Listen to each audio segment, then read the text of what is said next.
हमारी एक कश्मीरी पंडित लड़की ने किसी के साथ शादी की है, जिसमें हम नहीं कहते हैं कि पूरा कश्मीर उसमें इन्वॉल्व है, लेकिन बदकिस्मती से वो इतना हाई प्रोफाइल हो रहा है जिससे हम पूरे कश्मीर की कौम को, मेजॉरिटी कम्युनिटी को इन पर्टिकुलर गुजारिश करना चाहते हैं कि हमें इन सब चीज़ों से कोशिश करनी चाहिए, बचना चाहिए, क्योंकि मैसेज बहुत गलत जा रही है।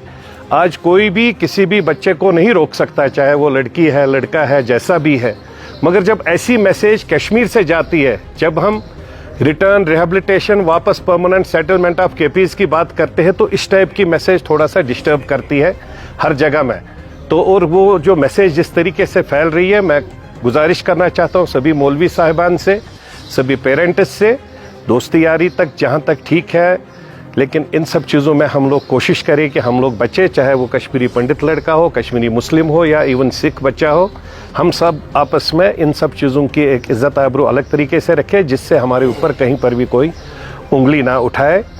तीसरी बात है कि हम लोग स्वागत कर रहे हैं हमारे ऑनरेबल चीफ मिनिस्टर साहब का कि जो गुजरात जा रहे हैं टूरिज़्म का स्वागत करने के लिए। टूरिज़्म की हमारे को ज़रूरत है और हम चाहेंगे कि खाली गुजरात ही नहीं, महाराष्ट्र भी जाए, मध्य प्रदेश भी जाए, यूपी भी जाए, बॉम्बे भी, हर सिटीज़ में चले जाए और वहाँ से टूरिस्टों को पूरा एक कॉन्फिडेंस बिल्डिंग मेजर दे दे, उनको बताए कि कश्मीर पूरा फुली सेफ है।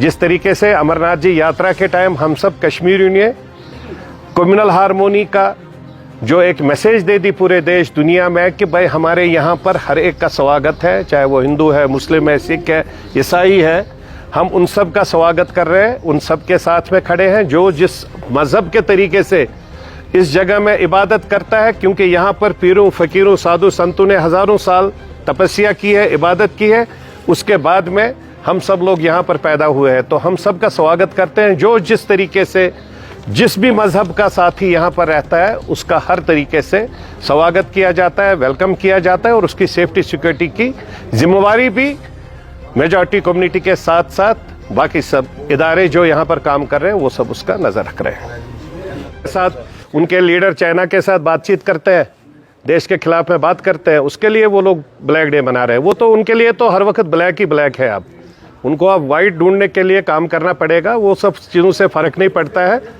वो प्रोटेस्ट की बात करें, उनको बताइए पार्लियामेंट में आप लोगों ने कितनी बार आवाज़ उठाई।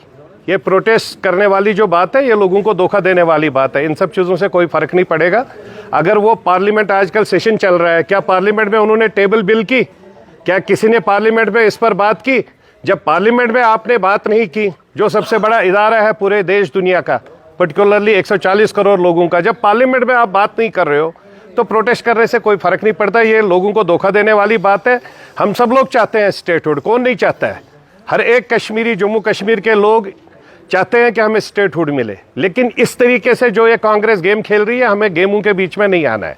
हम स्टेटहुड मिले, हमारे को पूरे पावर्स मिले और हम लोगों को पूरा जो हक है जम्मू कश्मीर के लोगों का, वो सब हमें मिले। लो एक सिस्टमेटिक तरीके से उसके साथ, उसके लिए हम ऑनरेबल प्रधानमंत्री से गुजारिश करेंगे, ऑनरेबल होम मिनिस्टर साहब से गुजारिश करेंगे, इवन एलजी साहब के माध्यम से ऊपर प्रपोजल जाना चाहिए कि स्टेटहुड हमें मिलना चाहिए। लेकिन ये सब चीज़ें, सड़क पर आना, प्रोटेस्ट करना, इन सब चीज़ों से अब कश्मीरी कहीं पर भी किसी के जाले में नहीं आने वाला है। कुछ नहीं है इसमें। इंटरनेशनल लेवल पर वो बाप बनना चाहता है ट्रंप। हमारा बाप हमारा ही बाप है, हम और किसी को बाप बनने नहीं दे देंगे। हम और किसी को बाप बनने नहीं देंगे। हमारी एक क्रेडिबिलिटी है इस देश की, 140 करोड़ लोगों की इज्जत आबरू है। वहाँ कोई हिंदू, मुस्लिम, सिख, ईसाई वाला मसला नहीं है। वो देश देशवासी है। वो पूरे 140 करोड़ लोग देश, पूरे ऑनरेबल प्रधानमंत्री और पूरे टीम के साथ में खड़े हैं। और ये सब चीज़ें जो है वो एक प्रेशर पॉलिटिक्स रहती है इंटरनेशनल लेवल पर। अगर हम रशिया के साथ बात करते हैं तो रशिया के साथ हिंदुस्तान की आज की रिलेशन नहीं है, वो पिछले 70 साल से रिलेशन है रशिया के साथ।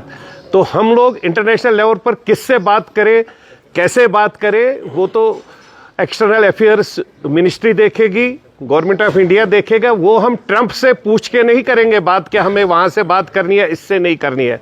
उसकी अगर इतनी हिम्मत है तो यूक्रेन और रशिया का जो वार चल रहा है उसमें रशिया के ऊपर ज़रा लगाए, ऐसे टेरिफ वेरिफ ये सब दबाने वाली बात है, क्योंकि वो नोबेल प्राइज़ लेना चाहता है। वर्ल्ड पीस वाला जो प्राइज़ रहता है, वर्ल्ड पीस लीडर के वो खिताब लेना चाहता है, वो उसको कभी मिलेगा नहीं, वो उसके लिए ख्वाब रहेगा। इसलिए वो आज भारत जैसे देश को इन सब चीज़ों में इन्वॉल्व करना चाहता है, बिकॉज ही नोज़ कि भारत की आज की डेट में भारत की या इंडिया की बहुत बड़ी क्रेडिबिलिटी है पूरे यूनिवर्स में, तो इसलिए वो उस चीज़ को दिस हार्डली मैटर्स। ये बहुत ऐसे लोग हैं पूरे वर्ल्ड में जो बड़े आदमी के ऊपर उंगली उठाते हैं कि जस्ट टू प्रूव इट कि भाई हम भी कहीं खड़े हैं, तो वो it hardly matters for India. ये सब सैंक्शंस वो लगाए ना लगाए हमारे देश पर कोई फ़र्क नहीं पड़ता है इन सब चीज़ों से, क्योंकि हम लोग उनकी रोटी नहीं खाते हैं। हमारे यहाँ पर हम अपनी रोटी खाते हैं, यहाँ पर हम अपनी मेहनत करते हैं 24 आवर्स 24/7 पूरा देश अपनी रोज़ी रोटी के लिए अपनी मेहनत करता है। तो हमारा वो बाप नहीं है। अब हमारे नेबरिंग कंट्री को क्या नहीं देता है, क्या देता है, वो उनका बाप बना हुआ है, तो बाप बने, हमें क्या फ़र्क पड़ रहा है। हमारा बाप हमारा ही है, हम दूसरे किसी को बाप बनने नहीं देते।